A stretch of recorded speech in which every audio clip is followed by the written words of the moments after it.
Hi everyone, and welcome to the Wellbeing Within Lockdown interview series.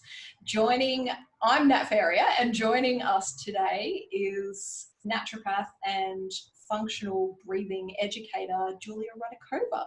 Julia, welcome. Hello. Hi everyone. Beautiful. Thanks, Nat, for inviting me. No problem. It's so wonderful to have you here. And so Julia's going to talk to us a little bit today about how to cope with the overwhelm in lockdown relative to her knowledge around functional breathing, right? Can do. Beautiful. So did you want to tell us for a start a little bit about you and what you do and with who, Julia? Yeah, sure. Yeah. So I'm a naturopath and I work with breathing. So people come to see me because they seek help with any respiratory issues, but mainly it's asthma and sleep apnea, but any sorts of coughs, bronchitis, any breathing issues really. But I also see people with sleep issues, insomnia and anxiety. And we work really as a tight team with constant feedback. And I think this is what my clients really appreciate when working with me. And yeah, the cornerstone of my practice is functional breathing. So this is what we work with mainly. And I have all the other tools as a naturopath, herbal medicine, nutritional medicine, what have you. Yeah. So this is what I do. Beautiful. So people get a very holistic kind of range of support in that respect. Correct. And there's some other people working at the place that you're working at as well who are complementary to you, did you say? Well, I work from two locations really. I work from Upway, it's in the Dandenong Ranges in Melbourne, and we have a kinesiologist, a massage therapist there. And I also work with a dental clinic in Ringwood, and they work with children with crooked teeth. So I do Rudakova breathing, functional breathing there, just to help children to correct their bite. Mm-hmm. Beautiful. Okay, so your practice has obviously changed a little bit since lockdown as well, right? Just a tiny bit. I mainly see the same clients, and the common denominator I think that I can see in all my clients now is that they do say that the lockdown has affected them in one way or another, and it is mainly stress about either their work, how they cope with all the technological stuff that we need to learn, all those platforms and, Dropbox, Zoom, and it is stressful. And so it's either this or the fear of the disease itself. They're really stressed about catching the virus. Yeah. Or there is another fear of financial aspect, financial insecurity, whether we need to go and queue with Centrelink and how can we get some help from the government. And it's all very, very unclear because it's all last minute decisions. And changing by the minute. This overwhelm and it's stress, and it's people either deal with it, like put it on the back burner, I'll keep pushing through, keep plodding and think about it later, or they just dive into it and they feel the overwhelm and they feel it's hard to cope. But for our physiology, it's pretty much all the same, whether you do the first option or the second. It's, the physiology still changes. Yeah. Because this is the background stress.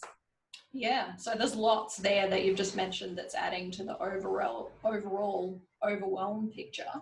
Yeah. What do you think, since everyone's been in lockdown, what have you seen have been the main sort of lifestyle changes that are affecting people in terms of, like, your area of expertise is around breath and breathing?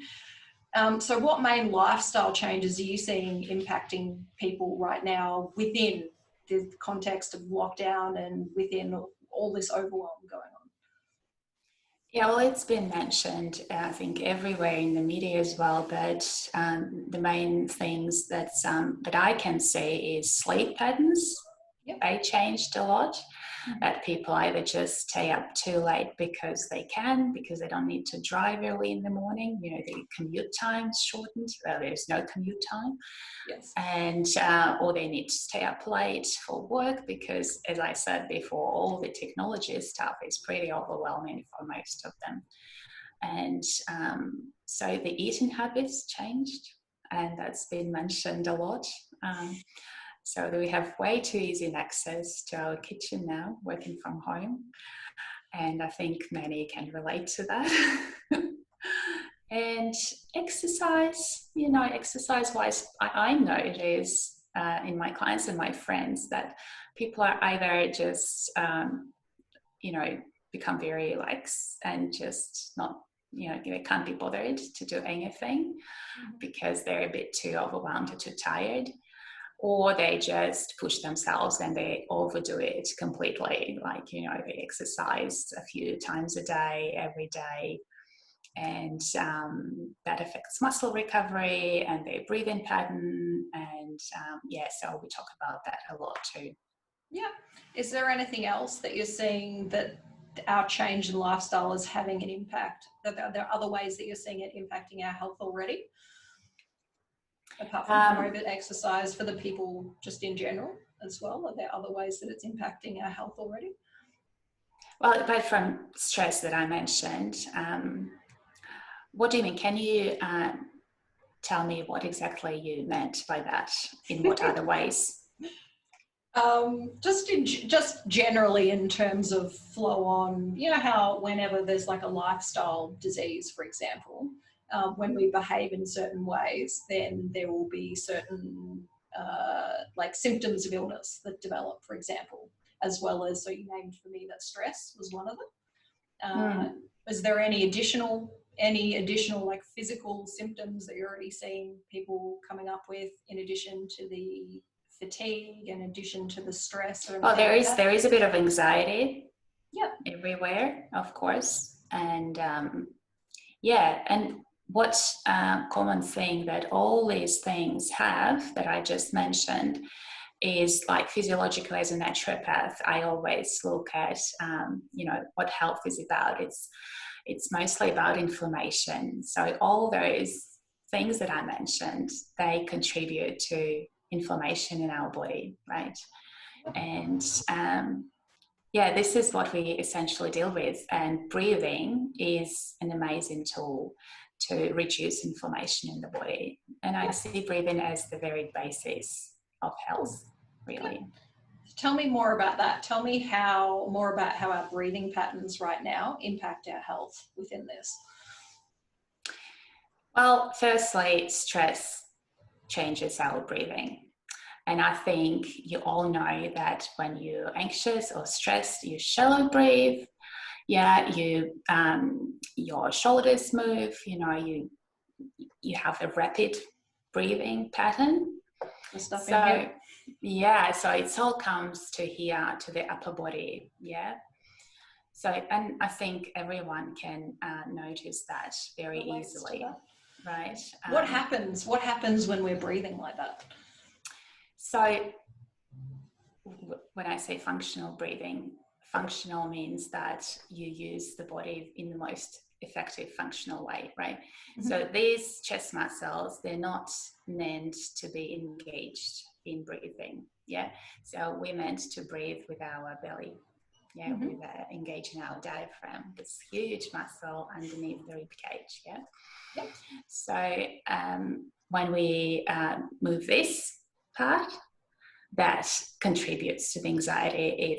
It creates a vicious cycle, really, in our physiology and the nervous system.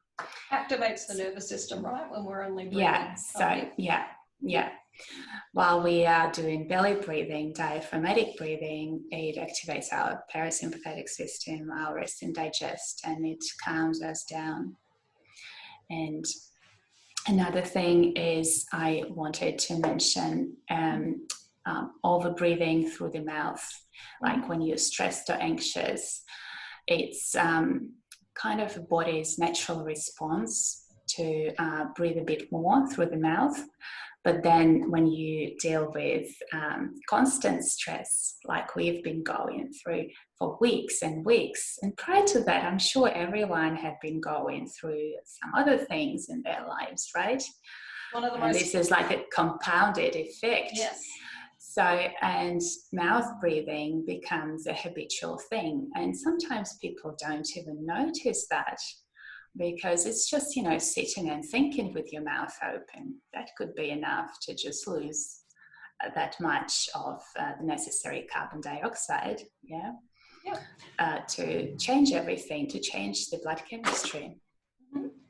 So what does happen when we're walking around and we're breathing with our mouth open more of the time? So what happens? What else happens to our body when we're doing that? What else happens? So this contributes, the basic thing in layman terms, it contributes to poor oxygenation of all the cells in the body. We need oxygen for energy production. Every cell in the body needs oxygen, right? Mm-hmm. And people think of breathing in more, you know, using the mouth is a good thing, but actually you have just enough oxygen in the blood at all times. But what we need is a certain amount of carbon dioxide to deliver the oxygen molecule into the cell.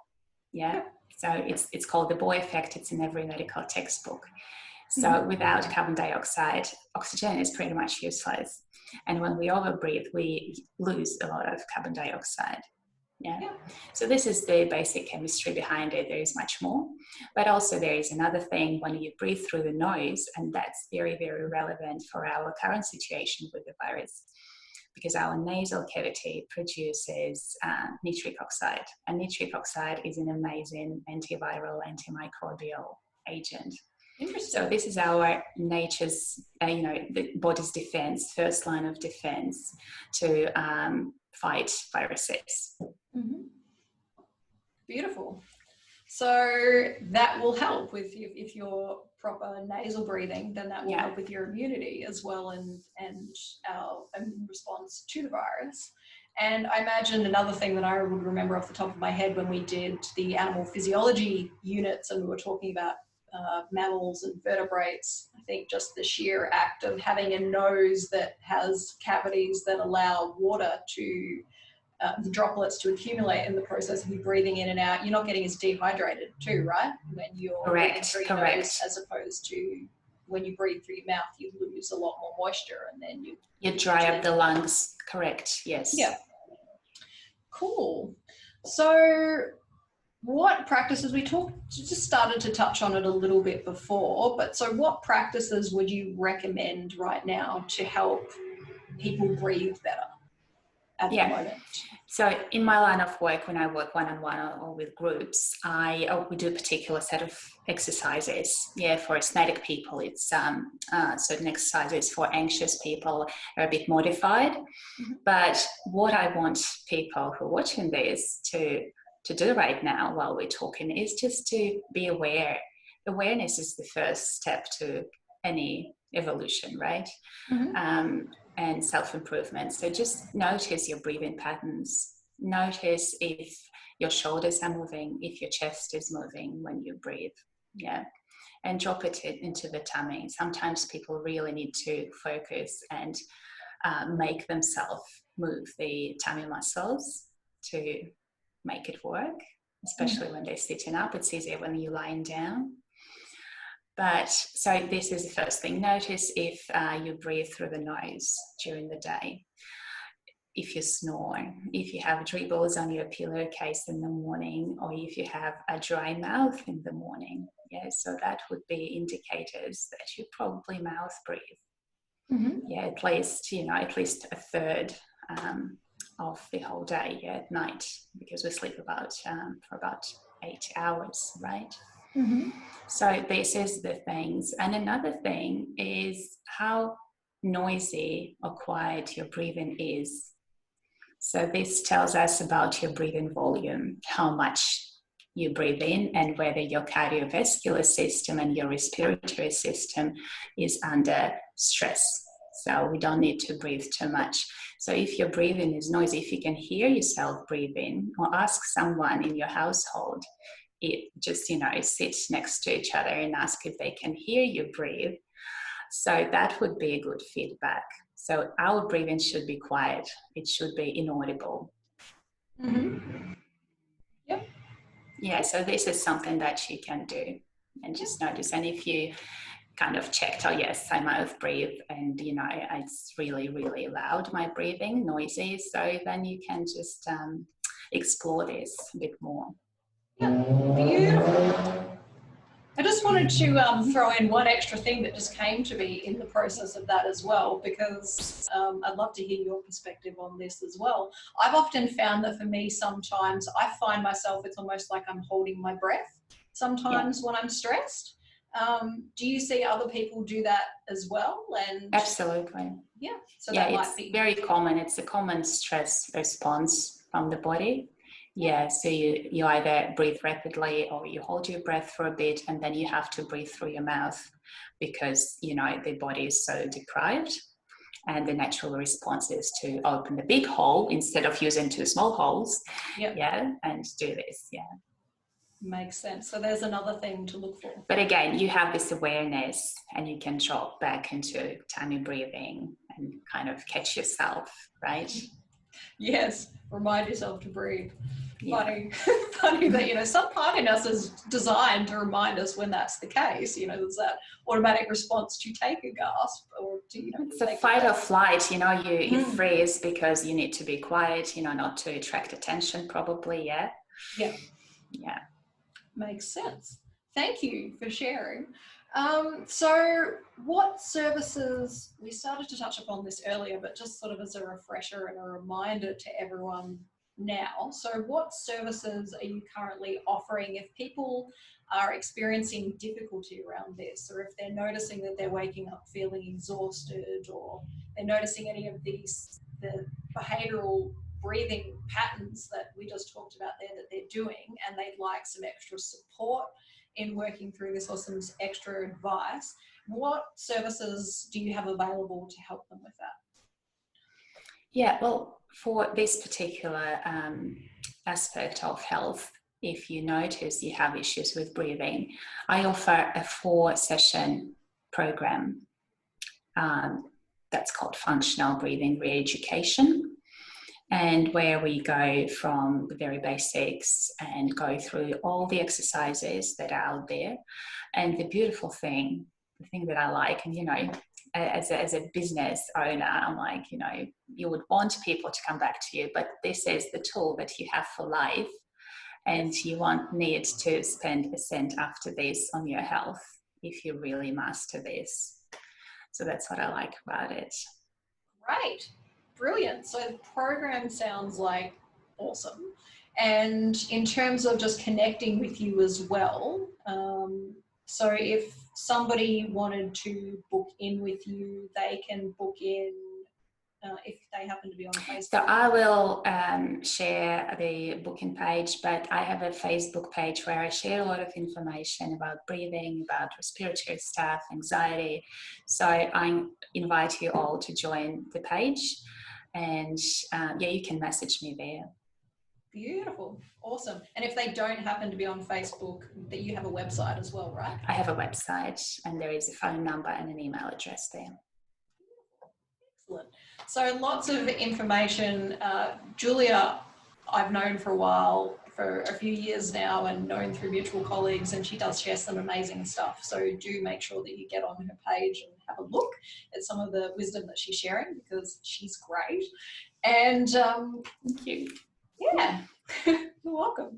And we will actually, in this post where it's shared for you, we will also include the links to her Facebook page and her webinar and those things there for you. So it'll be nice and easily accessible there for you to just click through and either like that, or to be able to book a session or contact her through them. So, or any additional, if it's been a while, if there's anything additional that will be along with the post as well.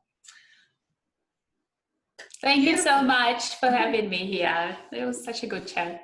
No problem. It's beautiful to have had you here, Julia. Do you have any last thoughts or wisdom for anyone today? Oh, so I always have a lot of thoughts. My head is just with thoughts. No, one just specific one. If there was one thing that you needed people to know that would just instantly help them feel better today or better. Can I just finish with my favorite quote? Sure. I think it's on my website, that breathe in as much through your mouth as you eat with your nose. Okay. That's all for me. Good advice. Love it.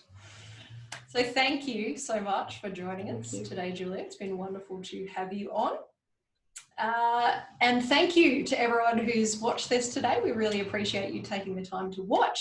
We'd love to hear as well if you've had an aha moment within this, or if you have any thoughts or feedback, please do feel free to share in the comments or share with Julia as well. We'd love to hear. We would love to hear that. Thanks, Nat. Thank you. Thanks so much for joining us, and we hope you have a wonderful day, weekend, or time ahead of you to come. Bye, everyone. Bye.